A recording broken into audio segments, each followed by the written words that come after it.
முதலமைச்சர் செல்வி ஜெயலலிதாவின் பிறந்த நாளை முன்னிட்டு அஇஅதிமுக சார்பில் தமிழகம் முழுவதும் இன்று கோயில்களில் சிறப்பு வழிபாடுகள் நடைபெற்று வருகின்றன. நலத்திட்ட உதவிகள் மற்றும் அன்னதானம் வழங்கியும் கழக தொண்டர்களும் நிர்வாகிகளும் முதலமைச்சரின் பிறந்த நாளை சிறப்பாக கொண்டாடி வருகின்றனர். முதலமைச்சர் செல்வி ஜெயலலிதாவின் 66வது பிறந்த நாளான இன்று கன்னியாகுமரி மாவட்டம் மண்டைக்காடு பகவதி அம்மன் கோயிலில் 24 மணி நேர சிறப்பு வழிபாடு நிகழ்ச்சியை அமைச்சர் திரு பச்சைமால் தொடங்கி வைத்தார். திருவள்ளூர் தெற்கு மாவட்ட அஇஅதிமுக சார்பில் திருவேற்காடு தேவி கருமாரியம்மன் கோயிலில் கோபூஜையும் சிறப்பு வழிபாடும் விசேஷ பூஜைகளும் நடத்தப்பட்டன. இந்நிகழ்ச்சியில் அமைச்சர்கள் திரு வி மூர்த்தி, திரு எஸ் அப்துல் ரஹீம் மற்றும் கழக நிர்வாகிகள் பங்கேற்றனர். திருத்தணி சுப்பிரமணிய சுவாமி கோயிலில் பாலாபிஷேகம் நடத்தப்பட்டது. திருவள்ளூரில் உள்ள வீரராகவர் பெருமாள் கோயிலில் அமைச்சர் திரு பி வி ரமணா தலைமையில் சிறப்பு வழிபாடுகள் நடத்தப்பட்டு அன்னதானம் வழங்கப்பட்டது. காஞ்சிபுரம் கிழக்கு மாவட்ட அஇஅதிமுக சார்பில் நாராயணபுரம் சமயபுரத்தம்மன் திருக்கோயிலில் 1666 பெண்கள் கலந்து கொண்ட பால்குட ஊர்வலம் நடைபெற்றது. பின்னர் பள்ளி மாணவ மாணவியருக்கு கல்வி உதவித் தொகையும் பொதுமக்களுக்கு அன்னதானமும் வழங்கப்பட்டன. இந்நிகழ்ச்சியில் அமைச்சர் திரு டி.கே.எம். சின்னையா மற்றும் கழக நிர்வாகிகள் கலந்து கொண்டனர். நாமக்கல் மாவட்டத்தில் திருச்செங்கோடு அர்த்தநாரீஸ்வரர் மலைக்கோயிலில் அமைச்சர் திரு பி தங்கமணி தலைமையில் சிறப்பு பூஜைகள் நடைபெற்றன. 108 பெண்கள் பங்கேற்ற திருவிளக்கு பூஜையும் நடைபெற்றது. திருச்சி மலைக்கோட்டை உச்சிப்பிள்ளையார் கோயிலில் சிறப்பு அபிஷேகம் நடைபெற்றது. தொடர்ந்து பொதுமக்களுக்கு காலை சிற்றுண்டி வழங்கப்பட்டது. இதேபோன்று ஸ்ரீரங்கம் ரெங்கநாதர் ஆலயம், திருவானைக்காவல் ஜம்புகேஸ்வரர் ஆலயம், சமயபுரம் மாரியம்மன் கோயில், வயலூர் முருகன் கோயில் உள்ளிட்ட ஆலயங்களிலும் சிறப்பு பூஜைகள் நடத்தப்பட்டன.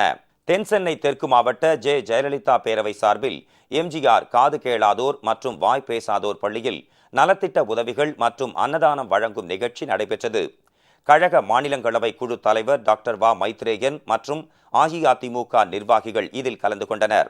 சென்னை மயிலாப்பூரில் உள்ள சாய்பாபா கோயிலில் சிறப்பு பால் அபிஷேகமும் வழிபாடும் நடைபெற்றது. திருவான்மையூர் மருந்தீஸ்வரர் கோயிலில் கோபூஜை நடத்தப்பட்டது. பெருங்குடியில் உள்ள காளியம்மன் கோயிலில் சிறப்பு பூஜைகள் நடைபெற்றன. இந்த நிகழ்ச்சிகளில் கழக நிர்வாகிகளும் தொண்டர்களும் திரளாக பங்கேற்றனர். கோவை மாநகர் மாவட்ட அஇஅதிமுக சார்பில் தண்டுமாரியம்மன், சித்தி விநாயகர் கோயில் மற்றும் கோணியம்மன் திருக்கோயில்களில் சிறப்பு வழிபாடுகள் நடத்தப்பட்டன. திருப்பூரில் போலீஸ் லைன் மாரியம்மன் கோயிலில் 108 பொங்கல் வைத்தும் சிறப்பு பூஜைகள் நடத்தியும் அஇஅதிமுகவினர் வழிபாடு செய்தனர். அவிநாசி சாலையில் உள்ள தர்காவில் சிறப்பு தொழுகையும் சிஎஸ்ஐ தேவாலயத்தில் சிறப்பு பிரார்த்தனையும் நடத்தப்பட்டன. மதுரை மாவட்ட அஇஅதிமுக சார்பில் மதுரை மீனாட்சி அம்மன் கோயிலில் அறுபடை வீடுகளான திருப்பரங்குன்றம் சுப்பிரமணிய சுவாமி கோயில், சோலைமலை முருகன் கோயில் உள்ளிட்ட பல்வேறு கோயில்களில் சிறப்பு பிரார்த்தனைகளும் வழிபாடுகளும் நடத்தப்பட்டன. தங்கத்தேரும் இழுக்கப்பட்டது. பொதுமக்களுக்கு சர்க்கரை பொங்கல் வழங்கப்பட்டது.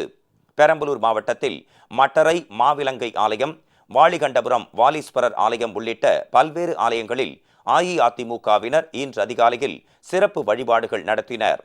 தூத்துக்குடி மாவட்டம் திருச்செந்தூர் முருகன் கோயிலில் ஆயுச ஹோமம் மற்றும் 66 பெண்கள் கலந்து கொண்ட வேத பாராயணம் நிகழ்ச்சி நடைபெற்றது. முதலமைச்சர் நீடூழி வாழ வேண்டி 96 வயது மூதாட்டி ஒருவர் அலகு குத்தி காவடி சுமந்து வழிபாடு நடத்தினார்.